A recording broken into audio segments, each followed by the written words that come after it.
வணக்கம். நம் தலைமுடி அருமையாக, அடர்த்தியாக, கருமையாக இருக்க சித்தர் பகிர்ந்த சித்தர் ரகசியம்.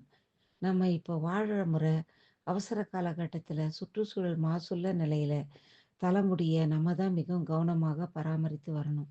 மன உளைச்சல், டென்ஷன், ஆங்ஸைட்டி, பதற்றம் இது எல்லாமே நம்ம முடி கொட்டுவதற்கும், முடி நரைக்கிறதுக்கும் ஒரு காரணம். சிறு வயசுலேயே நர ஆரம்பிச்சு முடியும் கொட்டத் தொடங்கினாலே நமக்கு அனாவசிய பதற்றம், டென்ஷன் ஆகுது. இரவு தூக்கத்தை தவிர்க்கக்கூடாது. தூக்கம் குறைய குறைய முடி கொட்ட ஆரம்பிக்கும். இதனாலேயே நம்ம மனசுல லேசா பயம் வர ஆரம்பிக்குது.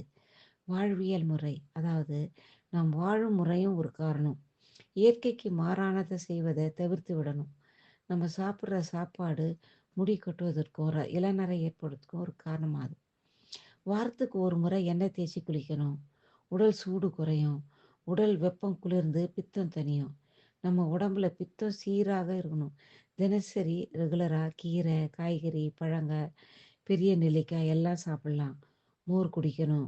குடிக்கிற தண்ணியும் சீரக தண்ணியாக மாற்றி குடிக்கணும். தலைக்கு குளிக்கும்போது அதிக கெமிக்கல்ஸ் இல்லாத ஷாம்பு உபயோகப்படுத்தலாம்.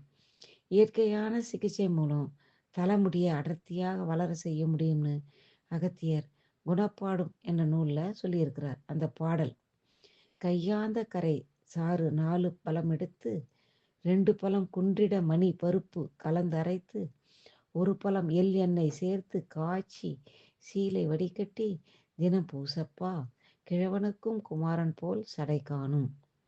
கரிசலாங்கண்ணி கீரைக்கு கையாந்த கரை என்ற வேற பெயர் இருக்கு. கரிசலாங்கண்ணி சாறு 4 பங்கு எடுத்துன்னு அதில் குன்றிமணி, இது நாட்டு மருந்து கடையில் நமக்கு கிடைக்கும், 2 பங்கு சேர்த்து நல்லா அரைச்சி அதில் நல்லெண்ணெய் 1 பங்கு சேர்த்து அடுப்பில் வச்சு சிறு தீயில் நல்லா காய்ச்சணும். அந்த எண்ணெயை ஆற வச்சு துணியில் வடிகட்டிக்கணும். அந்த எண்ணெயை தினமும் தலைக்கு பூசின்னு வரணும். இந்த மருத்துவ குணம் வாய்ந்த எண்ணெயை சிறிதளவு தலைமுடியில் பூசின்னு வர தலைமுடி கொட்டுவதை தடுக்கும். நரைமுடி, இளநரை மெல்ல மெல்ல கருமையாக மாறின்னு வரும். தலைமுடியும் நாளடைவில் அடர்த்தியாக கருமையாக வளர்ந்து வரும்னு அகத்தியர் குணப்பாடும் என்ற நூலில் கூறியிருக்கிறார். வாழ்த்துக்கள். நன்றி. வணக்கம்.